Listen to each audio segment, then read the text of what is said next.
D'accord. Tu dis que dans l'islam, on t'a dit qu'il y a balance. Ouais. C'est à cause de ça que tu as quitté l'islam. Oui. Bon. Est-ce que tu as la Bible avec toi? Oui, j'ai la Bible avec moi ici. Bon, si elle te montre la balance dans la Bible aussi, là, qu'est-ce qu'on fait? Tu as devenu musulman? Bon, si c'est la balance qui dit que non, que ça pèse les œufs en haut là-bas, ça va peser les œufs bonnes et puis les œufs mauvaises. Si les œufs bonnes sont plus nombreux. J'ai dit, si elle te montre balance dans la Bible, là, tu deviens musulman. Il faut laisser tout le détail là. Mais c'est ça, il faut mettre dans le contexte. Parce que. Ah, maintenant tu vois que. Ah, tu vois maintenant que tu dis il y a contexte, non? Ah, quand c'est pour le Coran là, pourquoi tu ne mets pas dans son contexte? Non. Tu vois? Quand c'est pour le Coran là, pourquoi tu mets ça dans son contexte? Quand on te donne pour la Bible, tu dis il faut contexte. Ok, là, comment on dit, là où on parle de la balance dans la Bible, il faut vraiment le passage. J'ai dit, est-ce que si, d'abord, ça c'est un, la balance là, il te montrer ça dans la Bible. Et si te montre même la vérité, que l'islam est vrai, dans ta propre Bible là, est-ce que tu as accepté de devenir musulman? Si tu as pu démontrer, oui, et que je suis convaincu, oui, c'est la vérité, il cherche. Oui. Tu as devenu musulman? Ouais. Inch'Allah. Tu as pris l'engagement, tout le monde est témoin, Allah est témoin, tout le monde est témoin. Il faut prendre 1 Samuel 2, verset. Il faut prendre 1 Samuel 2, 3 d'abord. 1 Samuel chapitre 2, verset 3. 1 Samuel chapitre 2, verset 3.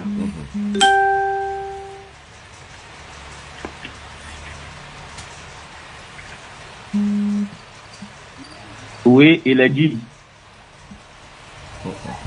1 Samuel 2, verset 3. Et ne parlez plus avec tant de hauteur. Que l'arrogance ne sort plus de votre bouche. Car l'Éternel est un Dieu qui sait tout. Et par lui sont pesées toutes les actions. Ça veut dire quoi? Il pèse les actions, ça veut dire quoi? Il pèse les actions. D'abord, ici, quand je viens ici, au verset 4, on dit l'arc des puissants est brisé, les faibles ont la force pour ceinture. Ok, ce que je comprends dans ce verset est que Dieu pèse les actions. Il pèse avec quoi? Il pèse avec quoi? Qu'est-ce qu'il prend pour peser? Avec ce qu'on prend pour peser là, mais la Bible n'a pas précisé. D'accord, donc non, la Bible n'a pas précisé. Toi-même dans ta tête là, oui, on pèse avec quoi?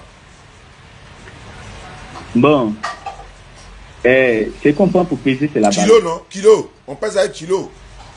Ouais, kilo. Très bien. Ouais. Maintenant, il va peser vos actions là, c'est pour faire quoi? C'est pour savoir quoi? Pourquoi il va peser? C'est pour savoir quoi? Il veut savoir quoi? Peser,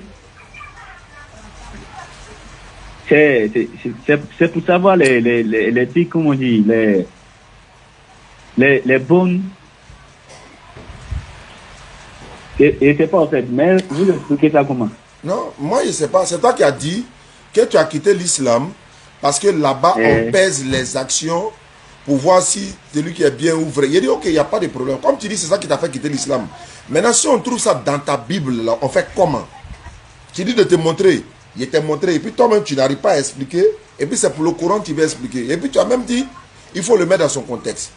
Comme on pèse nos actions dans le Coran, mais tes actions aussi seront pesées dans la Bible. Donc pourquoi tu as quitté l'islam alors?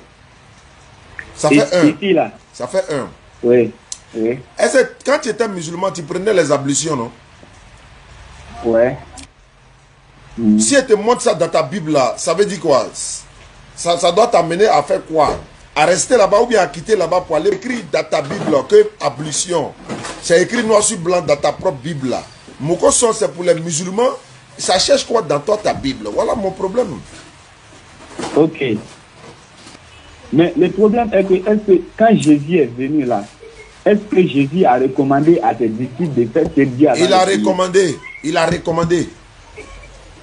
Montre-moi le passage. Et si il te montre le passage? Tu n'as qu'à me montrer d'abord le passage. Et puis tu vas devenir musulman. Et si il te montre le passage dans le Nouveau Testament? Tu vas devenir musulman?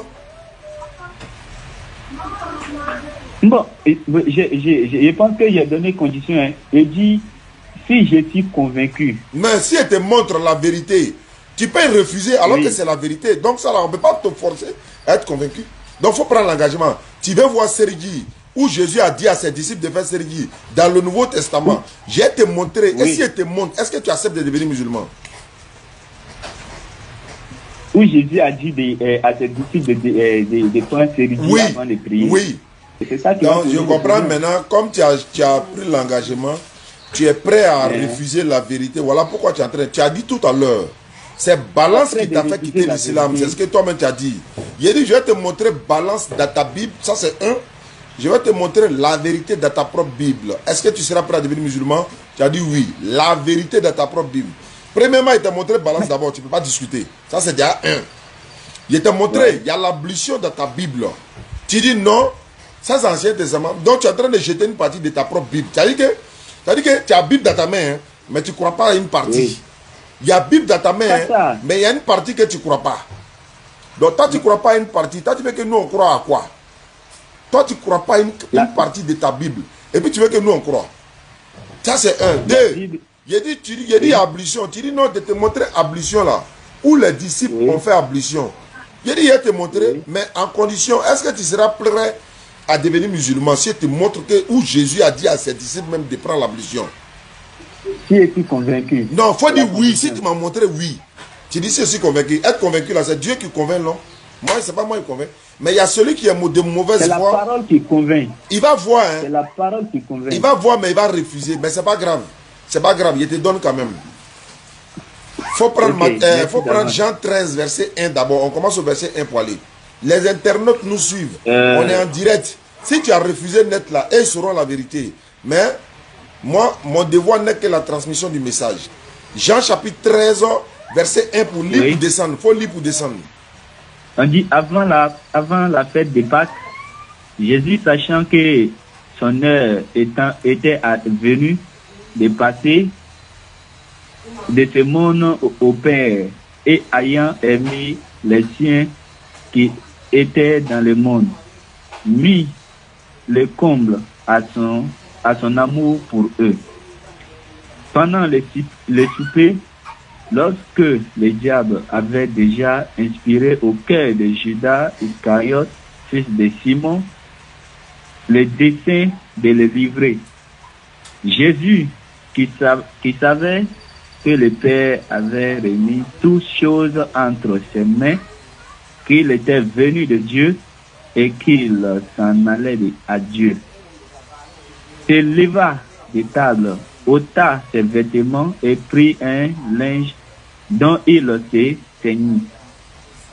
Ensuite, il versa de l'eau dans un bassin et il s'est mis à laver les pieds des disciples et allait essuyer avec le linge dont il était saint. J'aime ça. Il vient donc à Simon Pierre, et Pierre lui dit, toi Seigneur, tu me laves les pieds? Jésus lui répondit, ce que je fais, tu ne le comprends pas maintenant, mais tu le comprendras bientôt. Pierre lui dit, non, jamais tu ne me laveras les pieds. Jésus lui répondit, si je ne te lave, et si je ne te lave, tu n'auras point de part avec moi. Simon Pierre lui dit, Seigneur, moi, non seulement les pieds, mais encore les mains et la tête. Ça veut dire, ça c'est quoi? Ça c'est quoi? On appelle ça comment? Jésus, il lave les pieds des disciples. On appelle ça comment? Et puis continue le verset. Le verset dit, Jésus dit, ce que je suis en train de faire là, vous n'allez pas le comprendre maintenant, mais un jour viendra où vous allez comprendre. Oui. Aujourd'hui là, oui. les gens ont compris l'importance de l'ablution. Les musulmans, parce que Jésus était musulman. Les musulmans ont compris l'importance de l'ablution aujourd'hui, parce que quand tu prends les ablutions même déjà là, tu es déjà sécurisé par Allah subhanahu wa ta'ala. C'est-à-dire que le Satan, c'est pourquoi tu ne vois pas chanter, danser, chasser des démons partout comme toi tu le fais là. Donc ça là, ça s'appelle comment? On appelle ça comment? Non seulement les pieds, la tête et les mains, ça veut dire quoi? C'est quoi? On appelle ça comment?